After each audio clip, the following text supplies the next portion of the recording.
Cuma kunida bir vaqt yashirilinganki,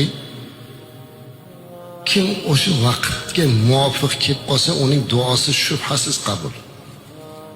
Uni bilmaymiz qachonligini, lekin shu jumada. Shuning uchun juda ko'pchilik payshanbaning kechasidan boshlab duoga mashg'ul bo'ladilar, chunki asrdan keyin kun almashadi shariatda. Asr payshanbani asridan keyin juma kiradi. Shundan e'tiboran faqat yaxshi duolarni qilish kerak. Ayniqsa ayollarga o'rgatish kerak. Gapiradigan gaplariga juda hushyor bo'lish kerak.